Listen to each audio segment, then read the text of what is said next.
वहीं इस वक्त ईरान के अंदर सुप्रीम लीडर शहीद आयतुल्लाह सैयद अली खामनाई के फ्यूनरल की तैयारी है। भारत को इनवाइट किया गया है, लेकिन एक और खबर आई है, दैनिक भास्कर कंफर्म कर रहा है कि खामनाई के अंतिम संस्कार में बीजेपी के चीफ नबीन को न्योता है, साथ कांग्रेस के अध्यक्ष खड़गे को भी, पवन खेड़ा को भी न्योता दिया गया है। 2 करोड़ लोगों के पहुंचने का अनुमान है। यह बड़ी बात नहीं है कि 2 करोड़ लोगों के पहुंचने का अनुमान है।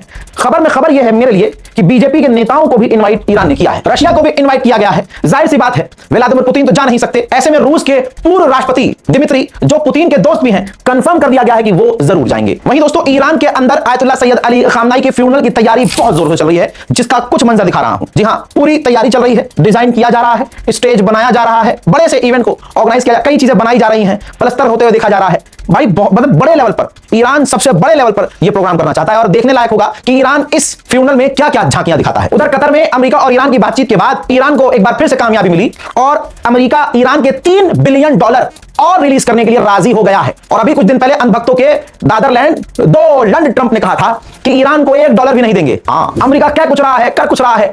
अब बेचारे ने, अमेरिका ने इजराइल को भी पोपट बनाया है, कहा है कि हम कोई पैसा नहीं देंगे ईरान को जब तक ईरान हमारी तमाम शर्तों को मान नहीं लेता। और उधर ईरान को डील पर डील पैसा देने की जा रही है और ईरान को पैसे मिल भी रहे हैं। बता रहा हूं अंदर की कहानी। इराक की सरकार पूरी तरह से अमेरिका के दबाव में है। इराक के प्रधानमंत्री ने ईरानी समर्थक प्रॉक्सी संगठन, हथियारबंद संगठनों को अगले 10 से 20 दिनों का लास्ट अल्टीमेटम दे दिया है। लगभग 30 सितंबर तक का तुम्हारे पास समय है, हथियार डाल दो वरना मुश्किलें तुम्हारा इंतजार कर रही हैं। लीजिए, ईरान के डिफेंस मिनिस्टर ने भी कंफर्म कर दिया है कि डील चाहे जो भी हो, लेकिन हमारी डिफेंस कैपेबिलिटीज पर कोई कॉम्प्रोमाइज नहीं किया जाएगा। वो हमारे लिए रेड लाइन है। ना हमारी मिसाइल, ना मिसाइल पावर, ना मिसाइल रेंज, ना ड्रोन, इस पर कोई बातचीत नहीं की जाएगी। वहीं ईरान के सिक्योरिटी चीफ का यह कहना है कि मैं कसम खाता हूं, हमने कसम खाई है कि हमारे लीडर्स को कत्ल करने वाले जो कातिल हैं उनको कभी माफ नहीं किया जाएगा और उनके खिलाफ एक्शन लिया जाएगा, लड़ाई लड़ी जाएगी और अपने शहीदों को इंसाफ दिलवाया जाएगा।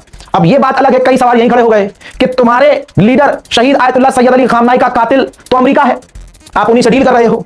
1000 सवाल यहां खड़े हो रहे हैं। यही तो ईरान की जनता कह रही है, हम भूखे मर जाएंगे लेकिन हमें अमेरिका से डील नहीं करनी, लेकिन फिर भी डील की जा रही है। भाई उनकी नीति है, उनके दिमाग में क्या चल रहा है हमें क्या पता। एक तरफ तुम बड़ी बातें कर रहे हो कि हम अपने शहीदों का बदला लेंगे, दूसरी तरफ तुम उनसे डील कर रहे हो, तीसरी तरफ यूएन के अंदर ईरान ने कल कहा है कि अमेरिका इजराइल हमारे टॉप लीडर्स को कत्ल करने की धमकी दे रहे हैं। हम वार्न करना चाह रहे हैं उनको कि फिर अगर हम कुछ कहें या कुछ करें तो बाद में दुनिया के सीनों में दर्द ना हो। वहां दूसरी तरफ तेल के जरिए ईरान दबाकर पैसा कमा रहा है। जो रेगुलर देखने वाले हैं पता होगा कि मैंने अभी 4 दिन पहले ये बात कह दी थी एक रिपोर्ट में कि ईरान अमेरिका से जो पैसे रिलीज करवा रहा है सो करवा रहा है, नहीं भी करे तो ईरान तेल बेच कर, ईरान से पाबंदियां हटा दी गई हैं तो दबा के पैसा कमा रहा है। 50 million barrel oil Iran already बेच चुका है।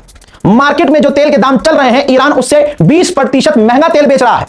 कल रूस और यूक्रेन की रिपोर्ट आपने देखी होगी, तो मैंने आपसे कहा था कि रशिया के अंदर इतने हालात खराब है कि रशिया को तेल खरीदना पड़ रहा है, इसमें ईरान फायदा उठाएगा, याद है ना। तो आप ये देखिए कि अब इलाके में ईरान ही सबसे ज्यादा तेल एक्सपोर्ट कर रहा है, तो भाई वो बादशाह बन गया, तो अपनी मर्जी से 20% महंगा तेल बेच रहा है। कुछ दिन पहले बहरीन पर ईरान ने हमला किया था, बहरीन ने कहा था कि नहीं, हमने वो हमला रोक दिया। अब satellite high quality image I है, ये देखिए बहरीन के अंदर जो अमेरिकी बेस है वो पूरी तरह से जलकर राख नजर आ रहा है, खतरनाक तौर से वो डैमेज नजर आ रहा है। यानी ईरान के हमले आज भी सटीक हैं, खतरनाक हैं और बहुत ही एडवांस हैं।